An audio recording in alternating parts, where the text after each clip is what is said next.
Hey, hello, I'm Ikaika, I work with wRick, training office manager. I help with the apprenticeship programs and trying to bring in fresh blood. We created this program just to for our recruiting and all that. Hopefully you guys like it. Yeah, and I'm Rick Subiono. You guys heard me earlier say, wow, that electrician's got a nice package, man. Maybe we joined the wrong industry. So if I can figure out how to, well, okay, so you guys can see the screen, Yes, perfectly. the sharing. Yeah. Yes.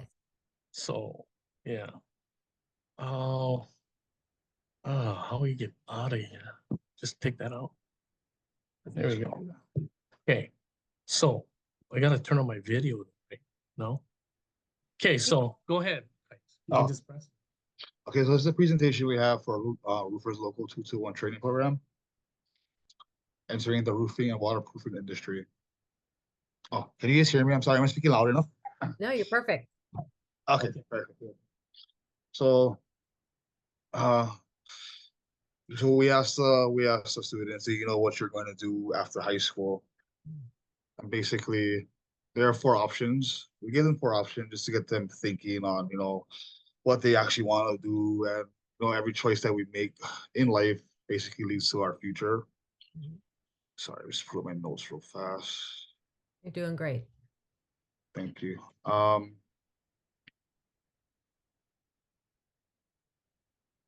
Option number one is you can either go to college, get a career. Option number two, you can join the military. Number three, you can join the workforce. Or four, live on the beach. Yeah, it's a joke. Yeah, I should have put homeless or something like that, but just to get it engaging. No, that's funny. Yeah. That's what you're gonna find yourself. So number one, go to college. The going rate among public school students in Hawaii has remained relatively flat over the last 6 years at like 55% or so. So going to college, you can apply for like financial aid or assistance. There's also grants out there. Um, or the last option is you can work through college. I know people who've actually done that. It's a challenge, but all depend on your mindset, how much you actually want it. You can, yeah. Okay. Cool. Yeah, join the military. Join the military. We have this guy. I found a pretty funny video, so that was in the Haka. Mhm. No, it's not. Yeah. Or you can live on a beach homeless.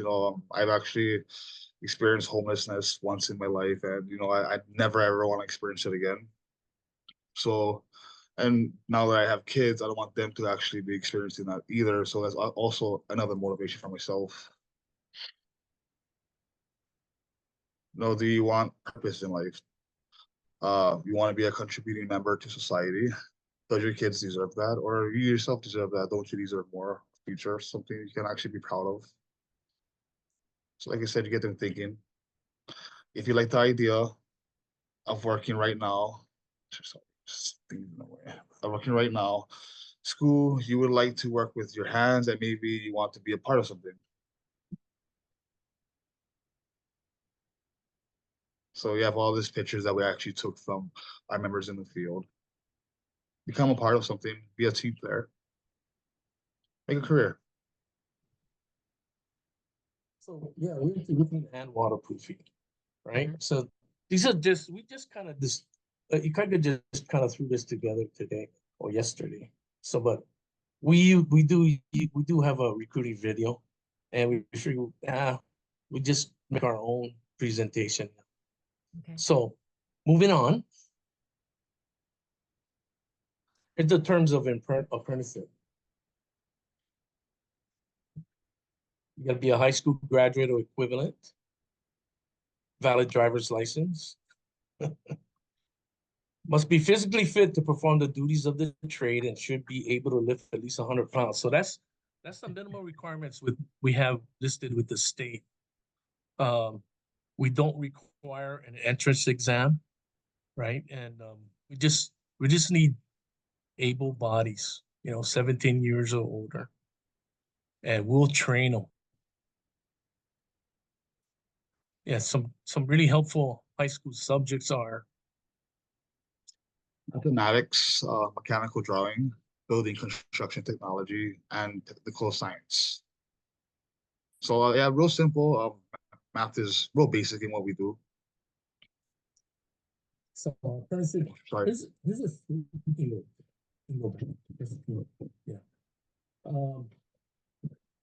Sorry, somebody. So our apprenticeship classes, it requires 240 hours of classroom. And then also to get you raises too. I'm pretty sure everyone is the same. We also have this thing called the daily progress records. We want our apprentices to be jotting down their hours every day, and they have to actually turn this in to actually get their raises.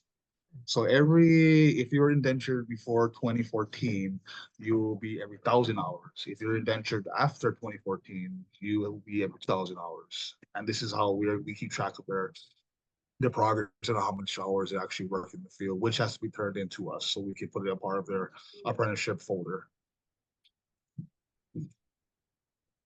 Here's some current wage rates as of September 3rd, 2003. The entry level is 1969. And you look above that, the journeyman is 43.75. So that's just wages. Apprentices going forward right now would fall under that every 2,000 hours. I know Terry's one was there. We used to have the every 1,000 hours one, but we changed it over to every 2,000. So they get a greater raise, but they wait a little bit longer. German status. Well, as soon as you get you complete the 240 classroom hours, you get the 8,000 work hours in the field, and complete your exam for the journeyman test, you become a journeyman. You get a certificate, and you make that money. Like I said, journeyman status, cha-ching, money, money, money. And yeah, it took me a while, maybe like 5 years to actually do it, but I liked it. I mean, more money. To get in, it's very basic, very simple for us. Like I'm going to use Terry again for an example. You got to have one. You got to do an entry level test, which is not for everybody. We don't have that because our trade is relatively simple, but it is a lot of hard work because you're up there in heights and you're working in the elements. So we got to let them know about that. So before they even get on the roof, they have to do two things before they even get. One of them is they have to take a fall protection course, and we offer that. And they take a first aid course. So everybody has first aid and fall protection. In our first year, we just revamped our first semester, entry-level apprentices for the first year. It's all about safety. So we have a fall protection with competent person 16-hour class, and then followed by a HAS-COM class, and then first aid CPR AED, and then we'll do a OSHA 10, and then we'll do signal person and rigor class. So they, after the first semester, they all got everything all done, and they're ready to go up on the roof. But most of the time, before, because our school runs the same as most other trades from August to May, first and second semester, right? And so we try to get them at least a minimum 5-hour fall protection class and a first aid class so they can get on. But the fall protection is probably the most critical one they need to get up there and start working because they work before they go to class, right? Before they start classes. So we like everybody else. We have apprentices on every island except for Molokai. And we involved with the community college and Maui College, University of Hawaii Maui College, right? Don't call them community college anymore, okay? Because they got their credentials, right? And so yeah, we have a class there. We have a class in Hilo and in Palamanui in Kona. And then we have 4 classes currently here in Oahu at HCC. We also use the union. We have a class over here at Camp 4 Road. We have a separate office. We can run classes here. And most of the time we do our fall protection over here for get them on the roof. And then we also have some of our contractors avail to us their their training area, and they have a room where they have media, and then we can go outside and use their equipment if we need to.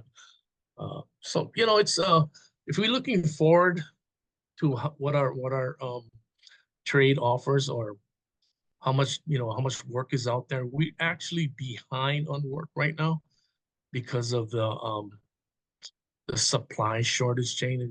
There was some jobs that was ready back in April and um, earlier this year, yeah, January, February, April, May, but there was no material for it. So they just starting those ones. So we're way behind. We really need some bodies out there.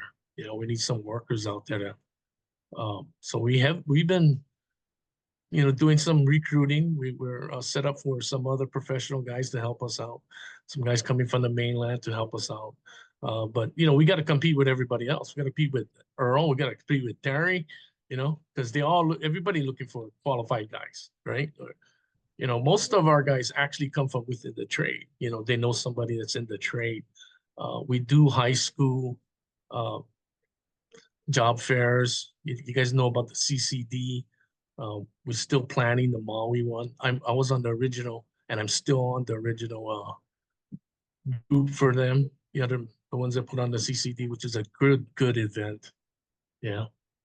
And I don't, roofing is a good trade to get into. And if you ever want to move, there's possibilities going above or just a roofer, because when you become an apprentice, obviously your next goal is finish school, finish your OJT, get to be a journeyman, and maybe I think the ultimate thing is start your own company, right? But you can work in management as a estimator, superintendent, right? And we have several of our guys working in management right now. I actually have 2 guys that went through our program, and they're very successful contractors. They're not in the union, but they mostly concentrate on residential. So if any, yeah, so we're wide open like everybody